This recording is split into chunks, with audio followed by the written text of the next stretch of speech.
Amigos, amigas, bienvenidos y bienvenidas a Cuestión de Enfoques. Soy Miguel Cáliz Martínez, estamos en ICN, una nueva conciencia, nuevamente con ustedes, para hablar de los temas que hacen portadas y titulares y que usted sigue en nuestras redes sociales y en nuestros noticiarios, en la mañana, al mediodía y en el estelar que recién concluye. Como se sabe, en nuestro programa, nuestros invitados e invitadas tienen distintos puntos de vista, opiniones, perspectivas, enfoques. Y gracias a ellos nosotros podemos tener una amena conversación, un diálogo en el cual pues abordamos los temas que, como le hemos mencionado, son de interés nacional, internacional y regional. Hoy nos acompaña un buen amigo, el licenciado José Filadelfo Martínez. Él es analista, es académico, un investigador social muy conocido en el medio. Bienvenido, José, a Cuestión de Enfoques, para hablar sobre un tema que en algunos minutos le vamos a explicar. Saludos, José. ¿Qué tal, Miguel? Qué bueno que pusiste el programa hoy, porque me hubieras dicho mañana, no te hubiera atendido por el carnaval. Entonces, es un honor para mí estar en tu programa y siempre conversar contigo es agradable. Y ahora, enfrente de tu público, espero que podamos, además de explicar algunas cosas, mantener su atención y su buen ánimo. Bueno, pues vea usted el tema en el cintillo. Ya los amigos de producción lo están colocando para que usted se entere. Vamos a hablar de la cultura política hondureña y vamos a hablar y tratar de encontrar una guía de supervivencia en esta cultura política que por ratos nos tiene a sobresaltos, a salto de mata, dirían los mayores, y precisamente que parece un eterno carnaval. Gracias por tocar ese tema, José, porque efectivamente Tegucigalpa está de fiesta. Alguien diría, bueno, el día de tu santo, Miguel, pues el día de santo patrono de Tegucigalpa. Alguien me preguntó, un extranjero, un amigo mexicano, qué era eso de despelote y por culpa del San Miguel. Se lo comentó a alguien en redes sociales, a mi esposa, porque ella se quejó del desorden vial que hemos tenido los últimos días debido a la decisión de la alcaldía de cerrar toda la vialidad en la zona del Boulevard Suyapa, precisamente para instalar una serie de locales y negocios, y mañana conciertos. Vamos a tener un fin de semana muy movido. Si estamos viendo el programa el lunes, pues fue un fin de semana muy movido, podemos decir así, y precisamente se hace en honor a San Miguel Arcángel, esta vieja costumbre que heredamos de la colonia y que hace alusión al santo patrono que alguna vez fue el Real de Minas de San Miguel de Heredia y Tegucigalpa o Tagusgalpa. Y nos hemos quedado con la celebración el 29 de septiembre, que es precisamente el día de San Miguel, general de los ejércitos celestiales, protector de esta tierra. Tiempos de carnaval. José, en otros países el tiempo de carnaval ocurre a principios de año y siempre es un motivo de mucha celebración. En Honduras tenemos carnavales muy conocidos, el carnaval de la Ceiba, es el de la Feria Isidra, si no me equivoco. Tenemos el carnaval de San Pedro Sula, que es la Feria Juniana, estoy diciéndolo bien, creo, que es en homenaje a San Pedro, y en el caso nuestro sería la Feria de San Miguel. ¿Por qué un evento de esta naturaleza, piensas tú, es capaz de generar tanto caos, sabiendo que se hace todos los años, pero no necesariamente termina siendo del agrado de todo el mundo? Bueno, fíjate que la introducción del programa habla de enfoques y el anuncio dice que tú invitas a personas con distintos puntos de vista, con distintas ideologías, enfoques. Entonces voy a empezar discrepando contigo para Ajá. hacer honor al nombre. Vamos a ver, yo creo que, porque soy oriundo de San Pedro Sula, Uh-huh. entonces he estado en más de una ocasión en la gran noche de San Pedrano.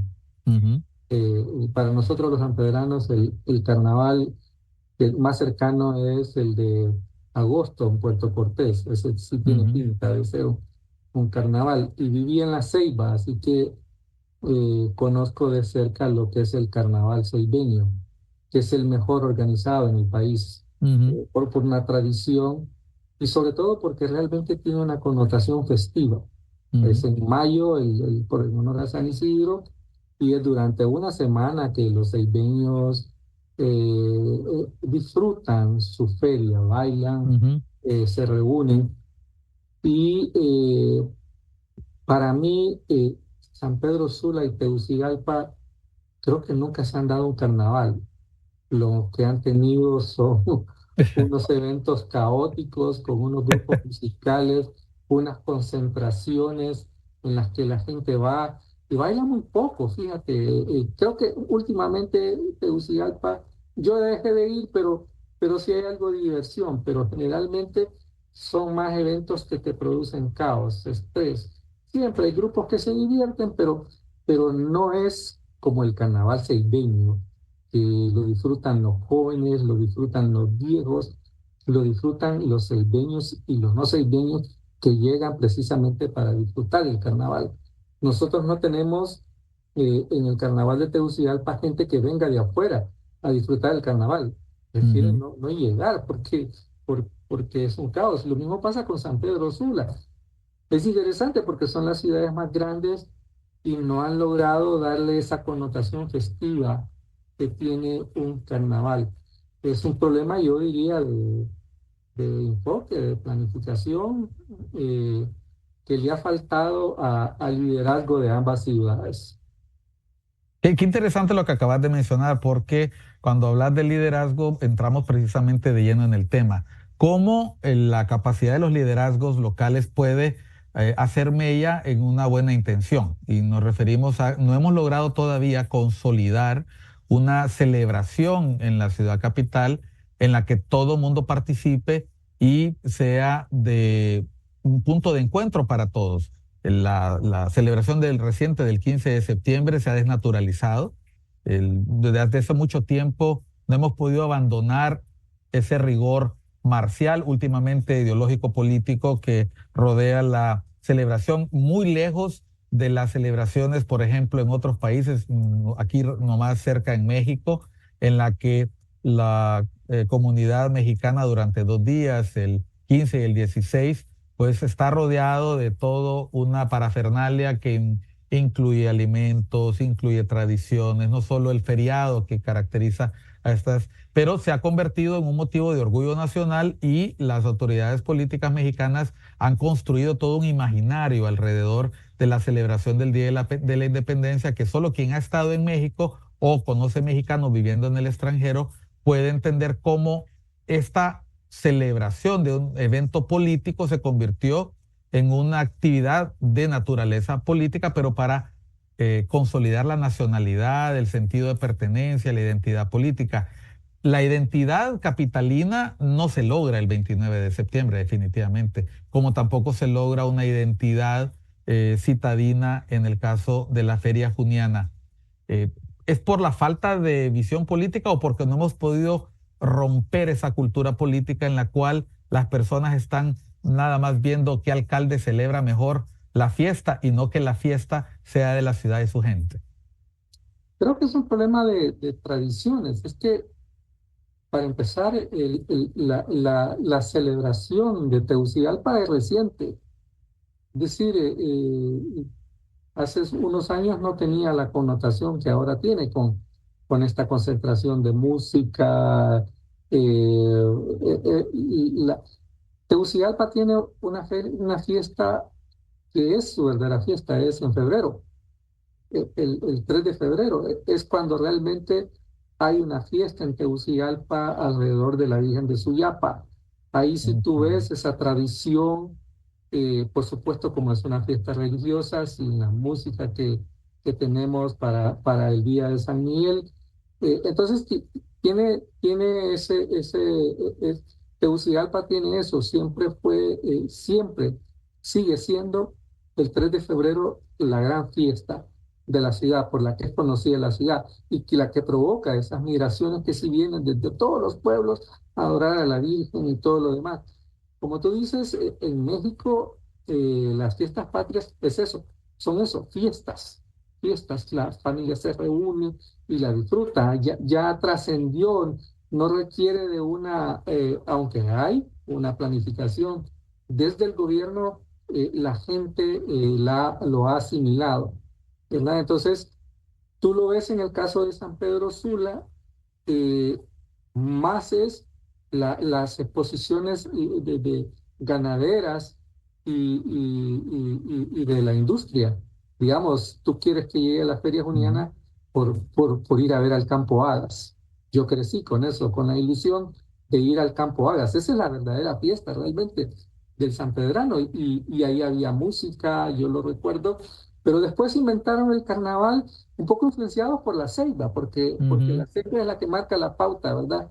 Hay que hacer un carnaval, pero no se logra, porque no es un problema de decreto, no es un problema de que el gobierno diga, es un problema cultural, hay que crear todo ese ambiente. Y es una pena, porque en el caso de San Pedro Sula sí ha habido buenos grupos musicales, ha habido todo un ambiente alrededor de la música que Tegucigalpa no lo ha tenido, vamos a decirlo, ¿verdad?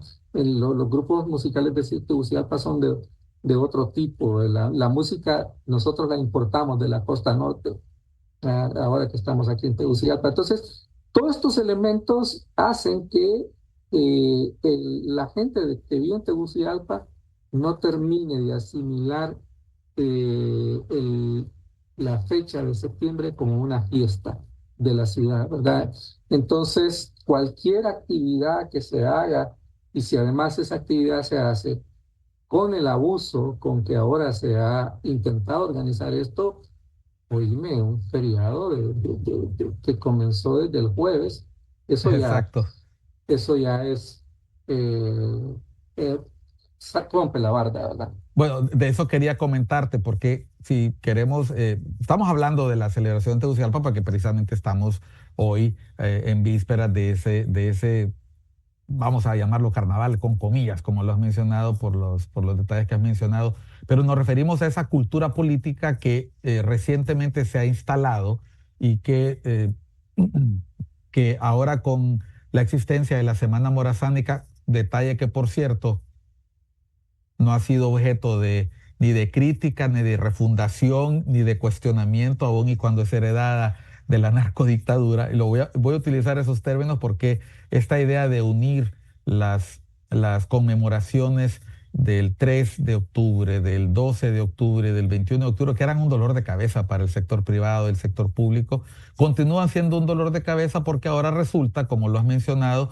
que debido a decisiones políticas, decisiones que afectan al final el bienestar de todos, se ha caído en este mal hábito de tomar días adicionales como si se tratara de la Semana Santa, que es también otra decisión complicada que se adopta en esos días de la Semana Mayor y que por no haber tomado una decisión desde hace mucho tiempo como la tienen los salvadoreños o la tienen en otros países del planeta que paran la actividad en el verano, los países del hemisferio norte o en el caso de El Salvador en las ferias agostinas toda una semana, aquí hemos caído en este despropósito de que en octubre se juntan los feriados con un propósito de impulsar el turismo. Recuerdo cuando se tomó esta decisión, la idea era acabar con este caos de los feriados que están establecidos en el Código del Trabajo y dejarlos en una sola tanda para no tener problemas, pero ha terminado siendo un pretexto para que el sector público paralice la actividad eh, administrativa y genere problemas. Por ejemplo, obligar a los colegios a tomarse las vacaciones, aunque tuvieran programado el lunes, el martes para ir a sus actividades, obligar a la universidad a parar sus actividades y ya no digamos generar los consecuentes riesgos que tiene la gran movilización de personas a lo largo y ancho del país que ponen en riesgo a todas las unidades de socorro y sin duda alguna a las autoridades de seguridad y vialidad. ¿Cómo hemos caído en ese caos que originalmente queríamos organizar ese feriado en 3 días y finalmente termina siendo un tiempo para paralizar la actividad administrativa del Estado? Bueno, mira, lo primero es que, y perdón por siempre estar apelando a la comunidad de hablar de los temas que yo manejo, digamos, tiene que ver con este enfoque de desarrollo del país. El país, con el retorno, con el llamado, o el mal llamado retorno a la democracia de la década de 1980, todos nos hicimos la ilusión de que iba a haber un planteamiento de cómo transformar las estructuras económicas para que Honduras pudiera abandonar esta situación de pobreza, de desigualdades sociales y todo lo demás. Y casi 4 décadas después, la triste realidad es que con la democracia Honduras profundizó sus problemas. Y entonces quedan como opciones, ¿verdad? Y una opción es el turismo como una fuente que genera ingresos, como una fuente que genera empleos para una buena parte de la población.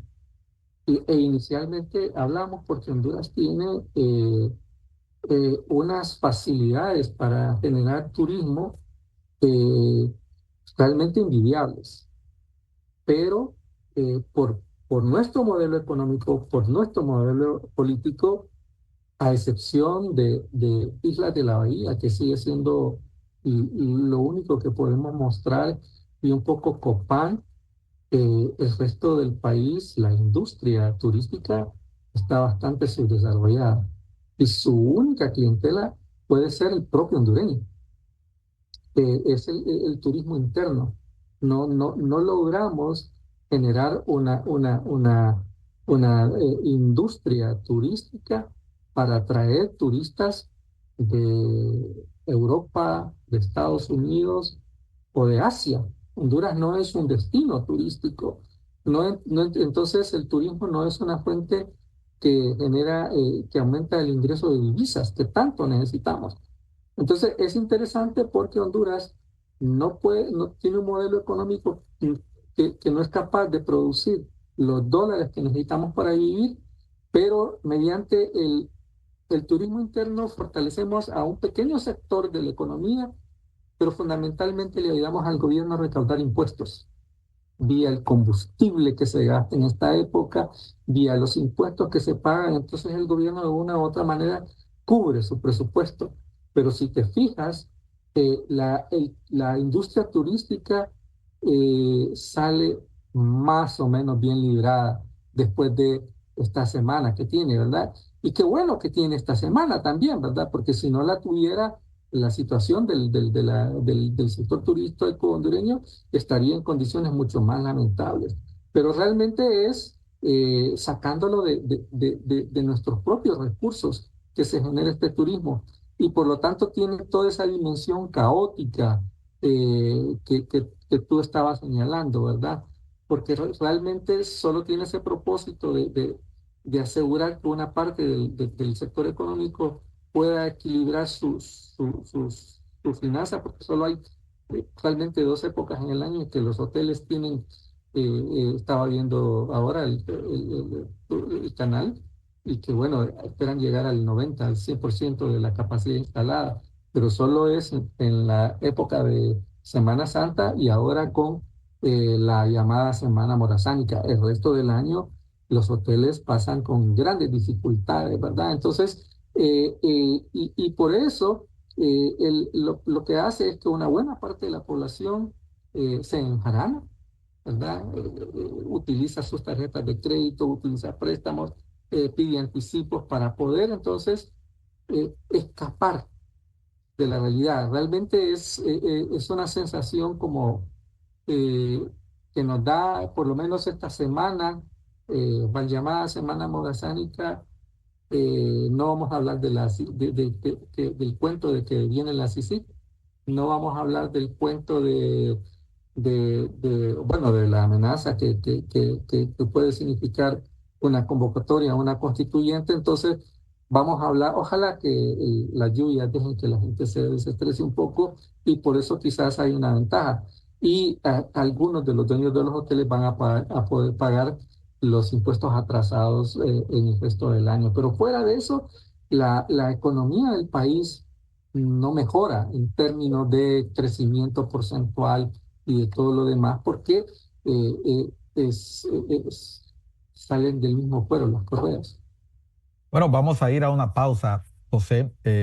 Vamos a continuar conversando cómo las decisiones políticas nos hacen vivir permanentemente, como decíamos, tratando de sobrevivir. Nuestra cultura política nos tiene a salto de mata, en este caso, tratando de sobrevivir las malas noticias de los últimos días, porque hemos estado en un vaivén de malas noticias que han tenido contra la pared al gobierno y precisamente aparece como una tabla de salvación, como un salvavidas esta semana que sin duda alguna hará que los temas bajen de intensidad, pero eso no significa que van a volver quizás Desaparece. recargados, así como la gente viene recargada de deudas o recargada de ánimo después de un descanso, pues seguramente los temas que se han venido acumulando se van a represar como en un dique y reventarán después de la primera semana de octubre. Vamos a unos mensajes. Estamos en Cuestión de Enfoques por ICN, una nueva conciencia.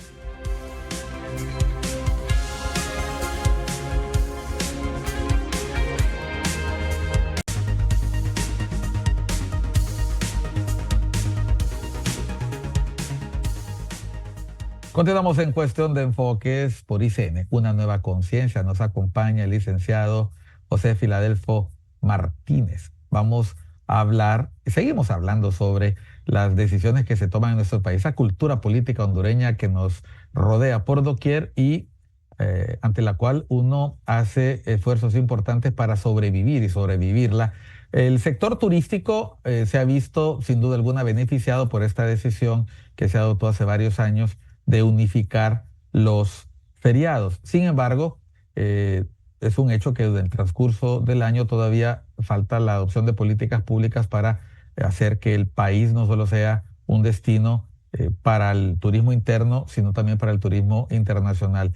Nos decía José, con excepción de Islas de la Bahía y en menor medida las ruinas de Copán, prácticamente todo el Caribe hondureño que podría estar perfectamente explotado como lo hacen los costarricenses con menores recursos en cuanto a la belleza del entorno y no digamos en el caso de Panamá, que tampoco tiene la hermosura de nuestras playas, pues le sacan mucho más provecho y no digamos en el Golfo de Fonseca, El Salvador, la misma Costa Rica y Nicaragua, que han sido capaces de sacarle mayor provecho y de manera un poco más constante a sus recursos. ¿Esto es debido a la falta de visión o porque sencillamente las condiciones del país no permiten tampoco sacarle mayor provecho? Yo pregunto lo de la visión porque al final todos estos países han adoptado políticas para atraer el turismo que sin duda alguna dependen de otras condiciones del país, pero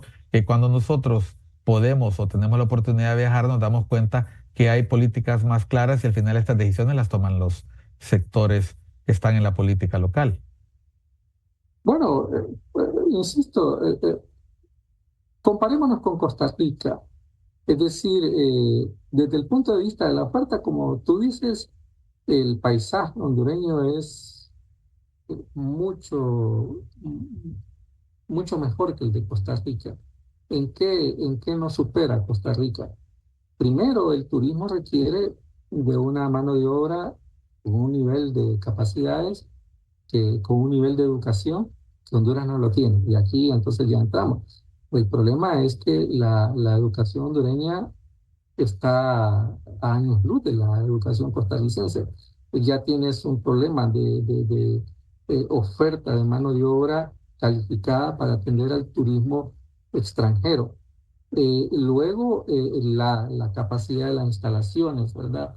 Y todo esto hace que estos países con menor oferta desde el punto de vista del paisaje nos superen a nosotros porque no tenemos elementos que son esenciales, ¿verdad? Tú vienes a un aeropuerto hondureño y y da pena, pues la atención que te dan.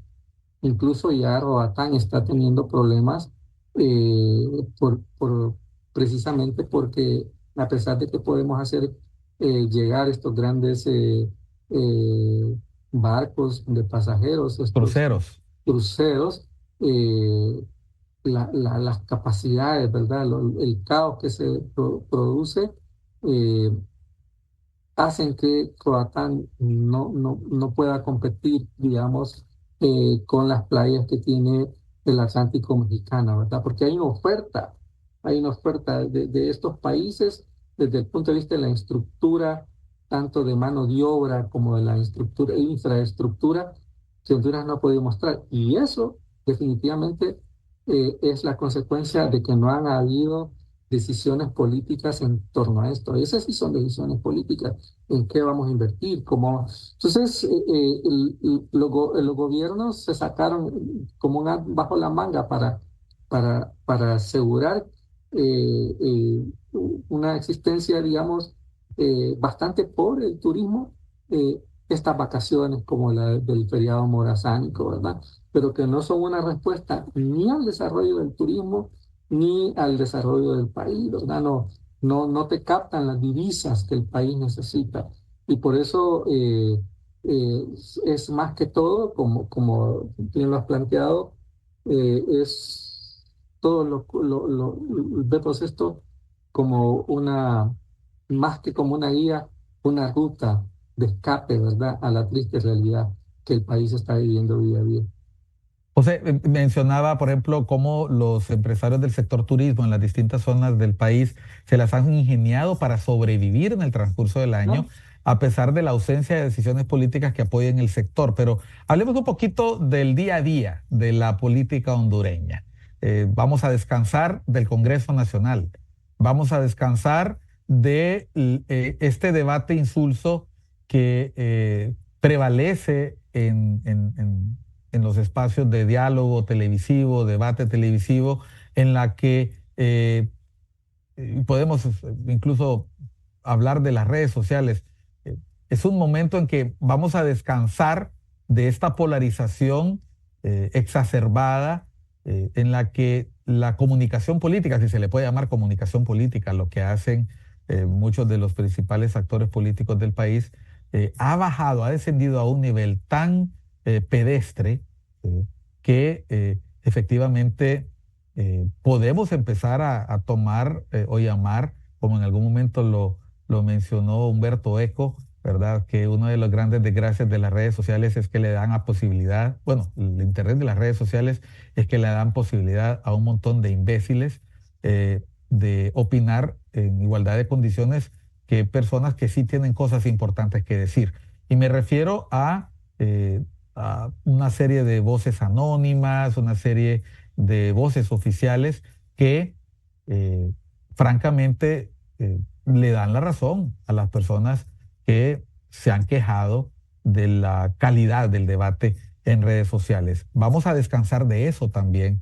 Pero no vamos a volver después y vamos a tener que seguir sobreviviendo a esa cultura política que lejos de mejorar el discurso, y no voy a poner como excusa, es que en España también se atacan, es que en Estados Unidos también se atacan, y viera cómo, qué bonito se tratan en México, pero hasta en eso, en el nivel de la diatriba y el insulto, hemos caído a niveles verdaderamente vulgares.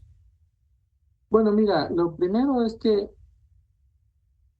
eh, perdón, en la década de 1970 a 1980 en Centroamérica, vivimos un periodo muy interesante porque fue de la transición del autoritarismo, ¿verdad? De las élites económicas y políticas en todo Centroamérica a lo que algunos sociólogos en determinado momento llamaron la transición hacia el desorden democrático, porque en la mayoría de los países centroamericanos, otra vez con excepción Costa Rica, no ha existido una cultura de la participación democrática, de la construcción de la democracia. Y para mí es interesante que fíjate que del autoritarismo Empezamos con los partidos políticos y 40 años después, insisto, lo que tú tienes es que los partidos que iniciaron el llamado retorno a la democracia realmente desaparecieron. El Partido Liberal tuvo una fractura realmente interesante, una fractura que todavía no termina de superar. El Partido Nacional no es ni la sombra de lo que era en ese momento, y tienes partidos nuevos, tienes liderazgos, por ejemplo, o llamados líderes políticos que han fundado más de dos partidos para mantenerse en el debate político. José, y te quiero comentar algo, porque mencionaste Centroamérica. La democracia cristiana, que otrora fue dominante en Guatemala y El Salvador, desaparecida Desapareció, totalmente. El desapareció. liberalismo en Nicaragua, desaparecido. El Partido Liberación Nacional y el Partido Unidad Social Cristiana de Costa Rica, También pulverizados. Y pulverizado. Panamá, el PRD, que había sido ese Así baluarte, es. acaba de ser destruido. Solo en Honduras sigue prevaleciendo al menos el Partido Nacional, pero el Partido Liberal dio a la luz a Partido Libertad y Refundación, y podríamos decir que incluso esta ruptura dio a la vida a estas nuevas formas partidarias que llamamos en su momento PAC, PSH, el mismo Alianza Patriótica, pero que nos indica que efectivamente ese desorden democrático al que nacimos en la década de los 80 nos lleva a un camino muy incierto en el futuro. Exactamente, y es interesante porque fíjate que no sobrevivieron las estructuras de la democracia, pero sí sobrevivió, que viene del autoritarismo, el caudillismo feudal. Esto es interesante porque el, el, el, el, el caudillo feudal, sin realmente recomponerse, sobrevive hoy en día y es el que marca la pauta en más de una institución política hondureña. Tienes un caudillo en Libertad y Refundación, pero también tienes caudillos en el Partido Nacional. Y esa mezcla entonces de un experimento fallido en la construcción de la democracia en Honduras y la supervivencia de estructuras que vienen desde prácticamente recién terminada la colonia, ¿verdad? Estas estructuras feudales crean un entorno de ingobernabilidad en que la ingobernabilidad definida como es una condición específica de las relaciones entre el Estado y la sociedad civil para abordar los temas del desarrollo y la democracia. Eso es lo que ahora tenemos. Y el gran problema es que confundidos para entender este tema de la ingobernabilidad, creemos que la gobernabilidad es una tarea específica del gobierno. Y no, la gobernabilidad incluye al gobierno, pero también a los otros actores. Y aquí es donde tienes toda esta complejidad, ¿verdad? Que uno termina diciendo, ¿por qué no nos dan 2 semanas de vacaciones para olvidarnos de Redondo, de los narcovideos y de toda esta cosa? Estaríamos mejor realmente. ¿Por qué? Porque los partidos políticos hechos gobierno no han sido capaces de resolver los problemas para los cuales es necesaria la democracia. Honduras, por el contrario, es impresionante, pero cuando tú ves las cifras del crecimiento económico, probablemente estemos ahora con datos interesantes. El estancamiento económico que está teniendo Honduras ahora no lo habíamos tenido en los últimos 40 años en términos de que es un estancamiento y un decrecimiento que va cada vez más hacia abajo. El desarrollo de la economía tenía altos y bajos, pero ahora vamos en picada, en caída libre en términos de economía. Y aquí es donde te digo, cuando la economía cae, entonces irse de vacaciones es realmente, como tú lo has puesto, es una guía no de supervivencia, sino una guía de escape a la dura realidad, ¿verdad? Porque es lo que realmente te queda. Y lo comentábamos en el micrófono. Bueno, pero es que la gente tendrá va a poder compensar el, el, el, el gasto o el gasto excesivo que tuvo en este periodo con el bono navideño. Pero ya el bono navideño no es insuficiente. Es insuficiente. Entonces tienes este problema realmente muy complejo en el que yo diría que no es un problema, aunque tuviéramos la mejor guía para la supervivencia, realmente hasta la guía más sencilla hay que saberla leer.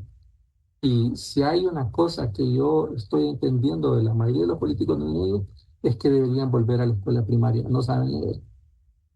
Bueno, y comentando precisamente, estamos entrando a este periodo preelectoral de los partidos políticos donde vamos a volver a ver cancioncitas, vamos a volver a ver eslóganes vacíos, promesas de campaña que no son realmente reflejo de lo que el país tiene posibilidades de hacer efectivamente. Y ahora invadidos por las redes sociales, o sea, porque ahora hemos visto cómo hacer TikTok, dominar el uso de las herramientas de edición en un celular, nos tiene a expensas de cualquier cantidad de barrabasadas que vamos a ver en las próximas elecciones. Ya quedan atrás el combo del chorizo, quedan atrás las cancioncitas que plagiaban música popular de Chayanne o de Luis Miguel o el Buey de la Barranca. Ahora seguramente nos vamos a encontrar a deepfake con inteligencia artificial, nos vamos a encontrar, bueno, de hecho ya andan circulando algunos videos ahí en las que personajes de la política hondureña asemejan darse besos que no se dieron en la realidad, pero más de algunos los comparte creyendo en ello. Vamos a dar una pausa porque ¿cómo sobrevivir a lo que se viene por delante? Estamos hablando de la campaña política primaria. No quiero darle malas noticias al público, pero cuando usted vuelva de vacaciones, nos vamos a encontrar con las baterías recargadas a todos los políticos y los problemas seguramente difícilmente vamos a poder ocultarlos, porque como efectivamente dice nuestro analista, nuestro invitado de hoy, José Filadelfo Martínez, hay problemas económicos, hay problemas sociales y desafíos en materia de seguridad que están así de reventar. Ya volvemos después de unos mensajes a Cuestión de Enfoque.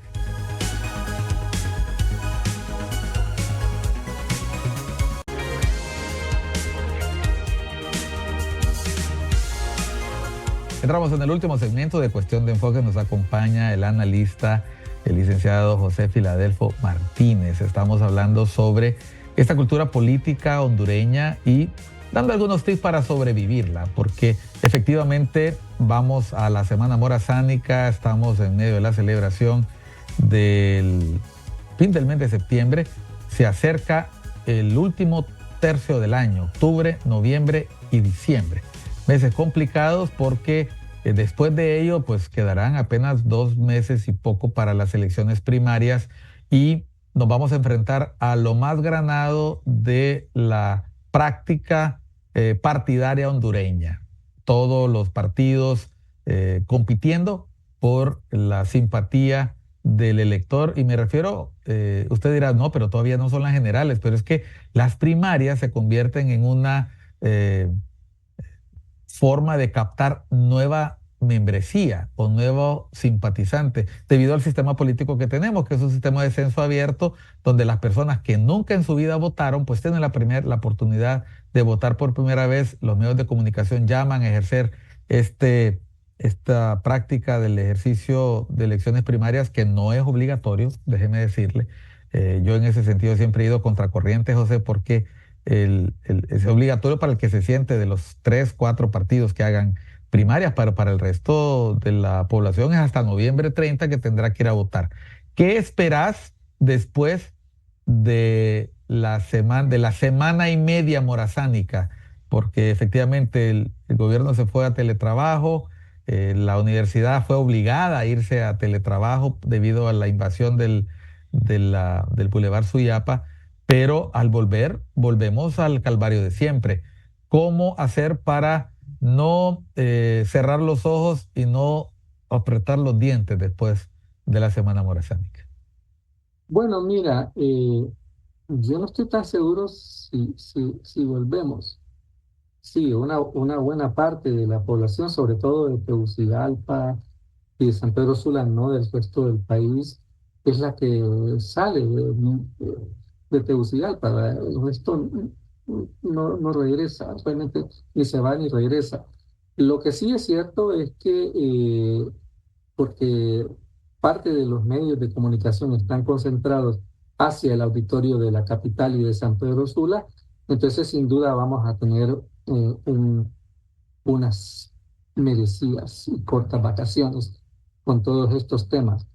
Pero de ahí yo te diría que, digamos, es que estamos en campaña política desde el momento en que la honorable presidenta constitucional de la República de Honduras nos dijo que su candidata a la presidencia era hasta en ese momento su ministra de Finanzas, ¿verdad? El Entonces, 1 de enero te referís.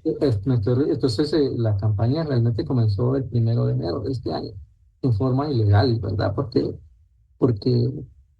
porque hay que decirlo, es ilegal. O sea, el liderazgo político nos da lecciones a nosotros de cómo pasar por encima de la ley sin que el sistema político hondureño se inmute. Entonces, ya la convocatoria formal fue pues si tú ves un acto sin mayor trascendencia, porque ya sabíamos quiénes son los precandidatos y todo lo demás, y bueno, ahora está el gran reto, ¿verdad? Que el Consejo Nacional Electoral nos asegure que las campañas internas de los partidos no van a superar los costos que ellos han definido, ¿verdad? Y ojalá que esta unidad de política limpia nos presente resultados. Eso para mí serían como las grandes novedades. Pero de ahí el resto de la población, yo te digo, por ejemplo, porque todos nos sentimos tentados, ¿verdad? Eh, pero en el pasado eran, como tú dices, las cancioncitas. Siempre los partidos tradicionales o los políticos tradicionales encontraron con la mediante las campañas vacías atraer a una parte del electorado. Ahora explotó el Internet y todas estas redes sociales. Y yo creo que no es culpa de las redes sociales. Yo no quiero satanizar las redes sociales porque tienen todos estos aspectos de los fake news que tú dices, pero también tienen aspectos positivos. Y hay una parte de la población que, que, que sería interesante estudiarla.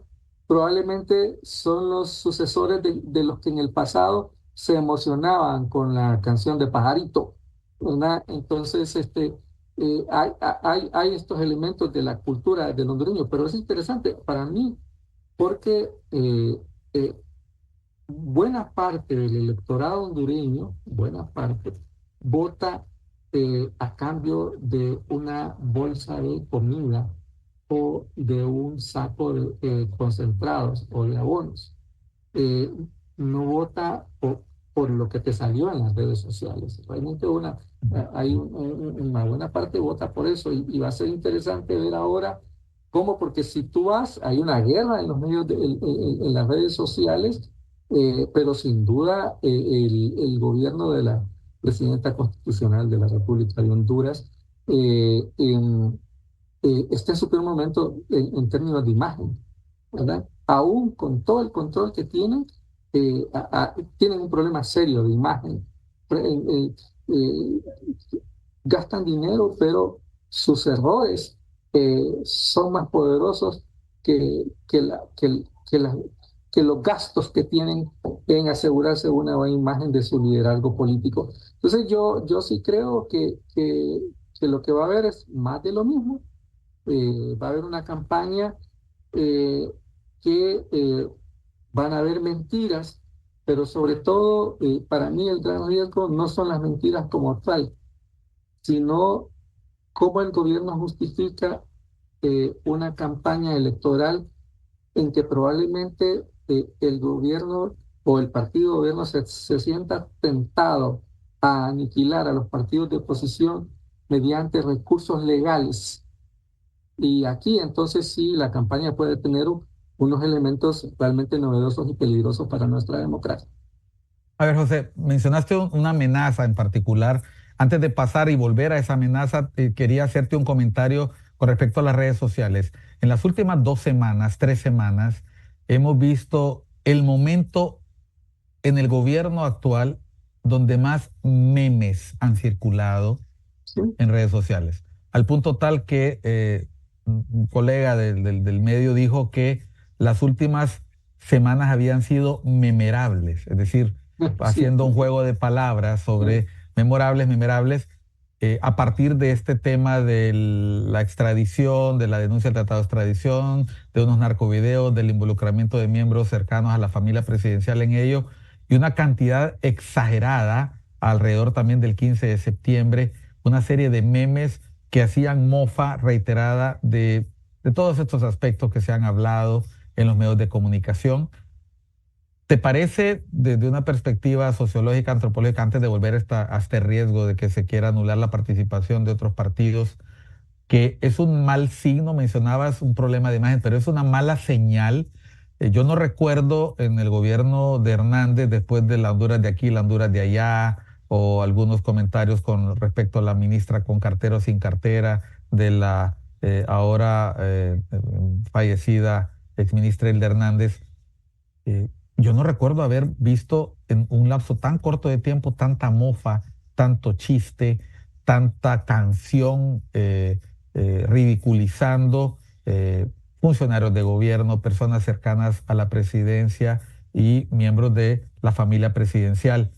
¿Consideras que esto es una señal preocupante una vez que que las redes sociales o los medios de comunicación más modernos, que son ahora las redes sociales, ridiculizan y caricaturizan tanto la imagen de los funcionarios, eh, apodos, eh, sobrenombres, mofa? ¿Es un punto de no retorno en términos de la credibilidad de una gestión gubernamental?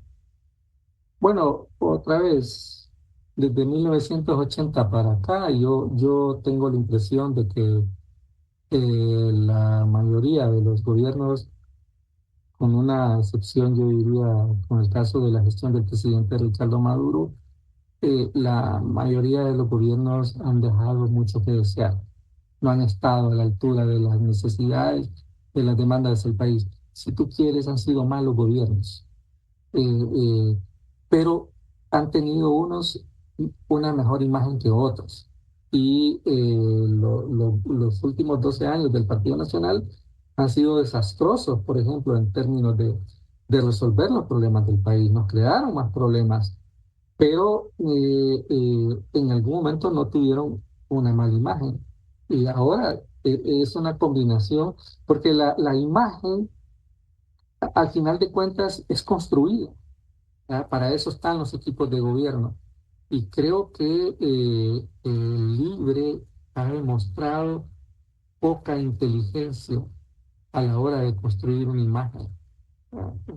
Tú ves, se cometen unos errores, tienen un montón de estrategias en comunicación, pero parece que juntos no hacen uno solo, porque los José, resultados, tú los tienes ahí, son resultados memorables.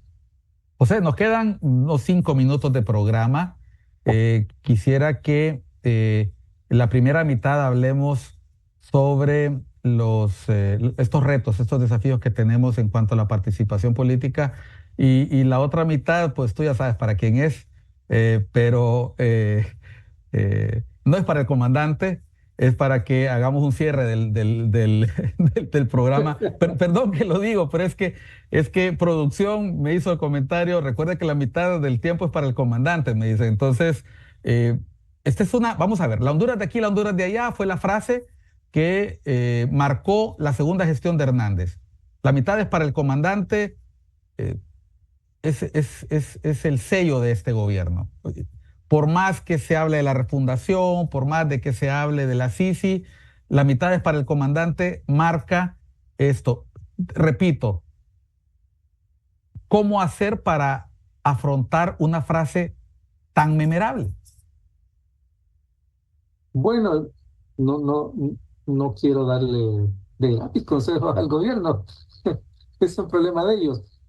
Pero veamos, yo creo que de hecho, cuando tú lo estabas mencionando, nadie se acuerda de la cuarta urna, nadie se acuerda de refundar Honduras.